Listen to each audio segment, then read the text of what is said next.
जी बेटा, तो यस्टरडे जो था हमारा मैक्सवेलियन डिस्ट्रीब्यूशन ऑफ वेलोसिटी, तो आज हम उसी वेलोसिटी वाले फार्मूले से एनर्जी डिस्ट्रीब्यूशन जो है वो कैलकुलेट करेंगे। बेटा बहुत ज़्यादा बच्चे लगातार आते रहते हैं, उससे डिस्टर्बेंस होती है। अब हम अगर हम लोग देखें कि एक ख़ास रेंज में कितने जो एक ख़ास वेलोसिटी के पार्टिकल्स हैं, अगर हम उनकी तादाद लेना चाहें तो बेटा इसे हम ऐसे लिखना चाहेंगे, जिसे हम लिख सकते हैं, लेट्स सपोज कि N of V D V. बेटा ये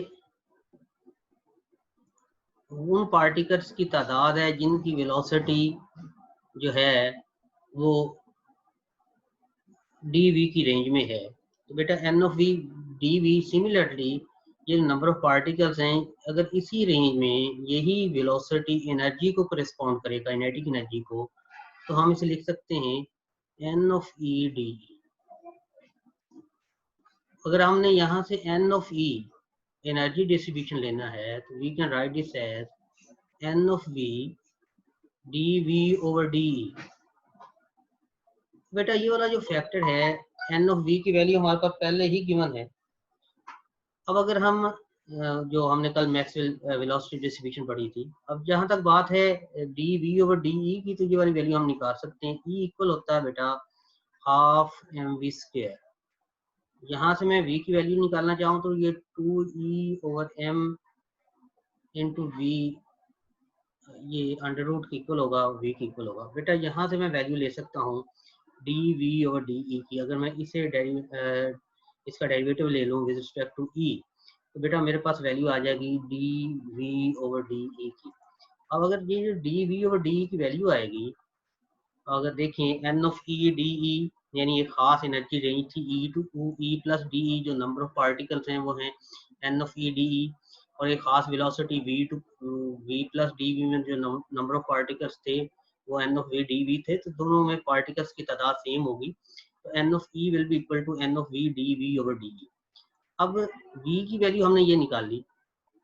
अब इसका जब मैं डेरिवेटिव लूंगा इस वेलोसिटी का with respect to energy E, its answer will be half me under root 1/2 me under root। और ये वाली वैल्यू अगर मैं इधर इक्वेशन नंबर 1 में इंसर्ट कर दूं बेटा, तो मेरे पास जो n ऑफ v की वैल्यू होगी that will be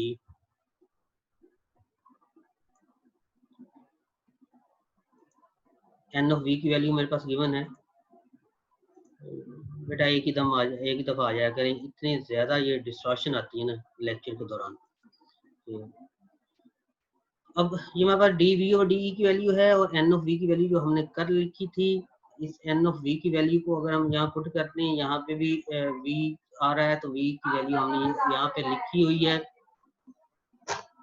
वी की वैल्यू हमने यहाँ पे लिखी है। अगर ये वैल्यू हम यहाँ पे पुट करें, यानी इस इक्वेशन में एन ऑफ वी की वैल्यू पुट करें और D V over D E की वैल्यू पुट करें, तो बेटा हमारे पास एन ऑफ ई की वैल्यू कुछ ये आएगी, और इसे हम कहेंगे दिस इज मैक्सवेलियन एनर्जी डिस्ट्रीब्यूशन। तो ये मैक्सवेलियन एनर्जी डिस्ट्रीब्यूशन है पार्टिकल्स की, ये इसकी इक्वल होगी।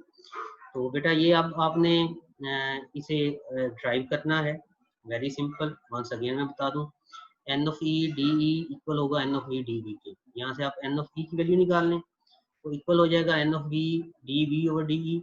अब एन ऑफ वी आपके पास ऑलरेडी गिवन है, वी आप निकाल सकते हैं काइनेटिक एनर्जी से, हाफ एम वी स्क्वायर के इक्वल होता है। यहाँ से वी निकाला, ये वी की वैल्यू बेटा इस वी स्क्वायर की जगह पे भी लिखें और इसका डेरिवेटिव भी ले लें विद रिस्पेक्ट टू ई। ये दोनों वैल्यूज एन ऑफ वी की वैल्यू और डी वी और डी ई की वैल्यू इक्वेशन नंबर 1 में पुट करें, बेटा you will reach at this expression which is known as Maxwellian distribution of energy.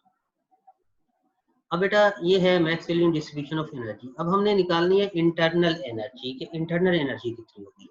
बेटा जब हमने मैक्सवेलियन डिस्ट्रीब्यूशन ऑफ एनर्जी निकाल ली, हमें पता चल गया एक खास एनर्जी रेंज में जो नंबर ऑफ पार्टिकल्स हैं उनकी तादाद क्या है।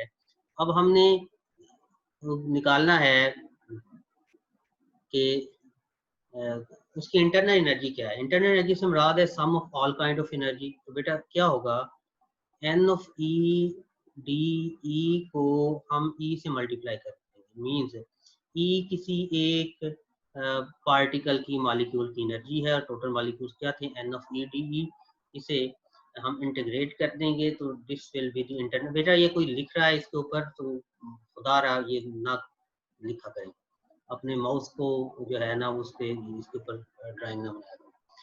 एंड तो this is known as internal energy, sum of all kind of energy को हम क्या कहते हैं, इंटरनल एनर्जी। तो हम देखते हैं बेटा, तो हमारे पास इंटरनल एनर्जी की वैल्यू क्या है, 0 टू इन्फिनिटी। हमने इसे इंटीग्रेट किया, E N of E D E, और हमारे पास एन ऑफ ई की वैल्यू अभी हमने यहाँ पे ये लिखी जो किसकी इक्वल थी, 2n/पाई under root K T 3/2 E under root exponential minus E over K T. बेटा अगर ये वाली वैल्यू हम यहाँ पुट करेंगे तो ई के अलावा बाकी जो सारे के सारे फैक्टर्स हैं वो कांस्टेंट है, बाहर ले आएंगे, बाकी यहाँ पे रहेंगे। अब यहाँ पे हमने इसे सॉल्व करना है तो हम ई और के टी को सब्स्टिट्यूट कर रहे हैं यू के इक्वल, और यहाँ से हम ई की वैल्यू लेके सब्स्टिट्यूशन करके ये हमारे पास एक सिंपल सा इंटेग्रल बनेगा। इस इंटेग्रल को अगर हम बाई पार्ट्स इंटीग्रेट करें या फिर ये हमारे पास एक एंटिटी इन्होंने यहाँ पे लिखी है, आप इसे भी यूज कर सकते हैं। तो we will left with internal energy 3/2 N K T. बेटा ये हमारा है इंटरनल एनर्जी है, आप इस तरह से इंटरनल एनर्जी जो है वो फाइंड आउट कर सकते हैं। अब हमें पता है यहाँ पे 3/2 एन के टी है ना, तो बेटा इसे हम एक और फॉर्म में भी लिख सकते हैं। इंटरनल एनर्जी की वैल्यू आई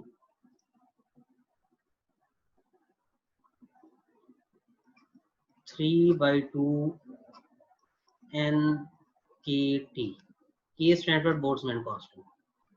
बेटा हमें पता है कि 3/2 जो के है ये इक्वल है आर ओवर एन ए के। मैं लिख सकता हूँ एन के की जगह क्या लिखूंगा, R over N A into T. अब बेटा एन ओवर एन ए, तो this will yield the value of Avogadro mole, तो इसे मैं लिख सकता हूँ, तो इसी को मैं मोलर फॉर्म में लिख सकता हूँ, आर ओवर एन को स्मॉल एन लिख सकता हूँ, तो ये this will be equal 3/2 small N R T. हम इसे इस फॉर्म में भी लिख सकते हैं। तो हमारे पास इंटरनल एनर्जी की वैल्यू आई 3/2 एन की, ये 3/2 स्मॉल एन आर टी।